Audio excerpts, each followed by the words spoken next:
diretamente aos beligerantes.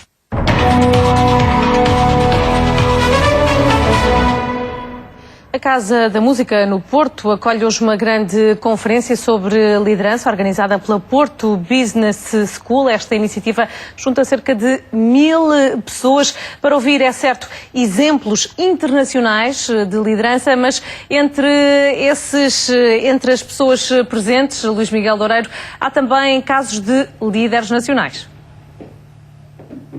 E são esses líderes nacionais que nós estamos a procurar nestas intervenções a partir da Casa da Música. Nesta altura está a terminar a conferência do segundo orador da tarde, Sir Terry Lee, Sir, exatamente, porque é um cavaleiro da Rainha de Inglaterra e, portanto, alguém cujo percurso foi já reconhecido de forma honorífica pela Rainha de Inglaterra e que é basicamente o Sr. Tesco. Para quem vive em Portugal e não saiu muito da Península Ibérica, se calhar o nome Tesco não diz muito, mas para quem já percorreu o norte da Europa, o centro da Europa, conhece seguramente o poder que a Tesco tem no negócio da distribuição. É uma das marcas principais de distribuição, eu diria que equivalente àquilo que nós temos cá em Portugal dos grupos Sonai ou Jerónimo Martins, do Continente, ou do Jumbo, ou do Pingo Doce, por exemplo. E no norte da Europa, de facto, a Tesco manda. E manda a partir de um negócio que começou a crescer, a florescer nos anos 90, cresceu de forma exponencial e é hoje apresentado aqui pelo próprio, em voz própria, por Terry Lee, um homem que foi seguido atentamente pelo nosso convidado neste momento, Rui Amorim de Sousa, CEO da Cerealis, que nos estava precisamente há pouco a dizer que há aqui exemplos a extrair, há aqui elementos da intervenção de Terry Lee que são interessantes para os líderes nacionais também. Sim, senhor. Muito boa tarde. Boa tarde. Eu fiquei impressionado, acima de tudo, com a curva de crescimento que nos foi apresentada aqui no programa da Tesco, que é uma curva de crescimento que é conseguida em 10 anos.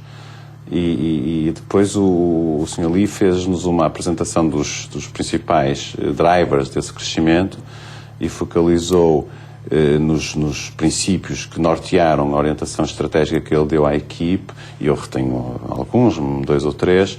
Um que foi o foco no cliente e os valores que ele passou para a equipe relativamente à preocupação do cliente.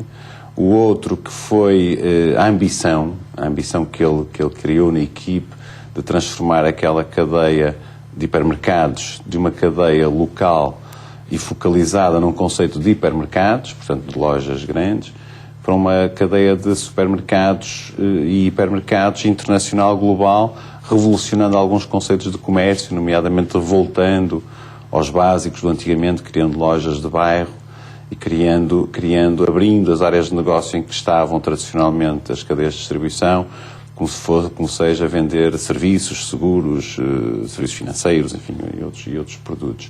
E depois eu retive com muita atenção um tema que ele focou, que é o alinhamento da organização e aquilo que ele chamou a steering wheel, que foi criada dentro da Tesco, que no nosso conceito, na nossa gíria da gestão, são mais conhecidos pelos KPIs do negócio, e ele fez realmente um alinhamento da empresa, não só pelos valores mais tradicionais, que são os indicadores financeiros de negócio, mas sim por indicadores muito orientados pelos valores de comportamento das pessoas, da cultura, dos valores. Foi algo muito, muito curioso de assistir. Há aqui ideias que são, estamos a falar de um negócio que em si não tem nada de inovador, mas houve um conjunto de posicionamentos inovadores nesta área de negócio, não é? Da parte sim, quer dizer, eu penso que o retalho, eu estou do lado dos fornecedores do retalho, e o retalho é um negócio que foi muito revolucionário nos últimos 10, 15 anos, talvez, 15 anos, em toda a Europa, não é? Aspectos, não é? E, portanto, reinventou-se muita coisa, criou-se muita forma diferente de fazer comércio. Aliás, as grandes superfícies é um conceito relativamente recente, e agora as lojas de bairro, outra vez, são um conceito novamente recente.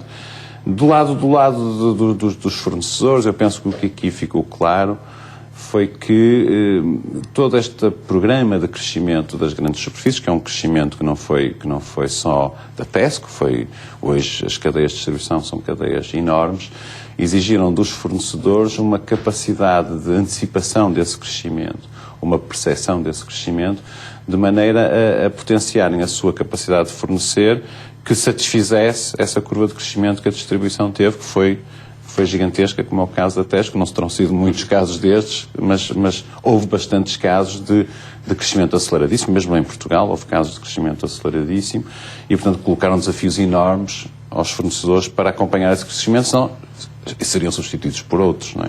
E, portanto, isso é também uma leitura da cadeia do processo de ligação. E que extrai para a Cerealis. Doutor, muito obrigado. O nosso tempo está a chegar ao fim. Queria agradecer-lhe a presença aqui. Ficam, de facto, alguns ensinamentos também. O Dr. Rui Amorim de Sousa, também, aliás, à semelhança do nosso anterior convidado, o engenheiro Ângelo Paupério, foi aluno do primeiro MBA da Porto Business School. Foram colegas, portanto, hoje ocupam posições de liderança nas respectivas empresas. Foram nossos convidados também a extrair daqui informações desta Grand Conference Leadership da Porto Business School, da Escola de Gestão do Porto, que vai ainda prosseguir. Nesta altura, eu olho para o ecrã, ainda Terry Leahy está a debater alguns dos aspectos da sua intervenção com o público que está a encher o grande auditório da Casa da Música, o auditório Guilhermina Sugia. Depois haverá um coffee break, a que se segue a última intervenção de François Pienaar, o antigo capitão da equipa nacional de rugby da África do Sul, que ficou celebrizado no filme Invictus como personagem principal desse filme, um filme de Clint Eastwood de há poucos anos, um filme premiado com Oscars, em que a figura de François Pienaar foi interpretada pelo ator Matt Damon.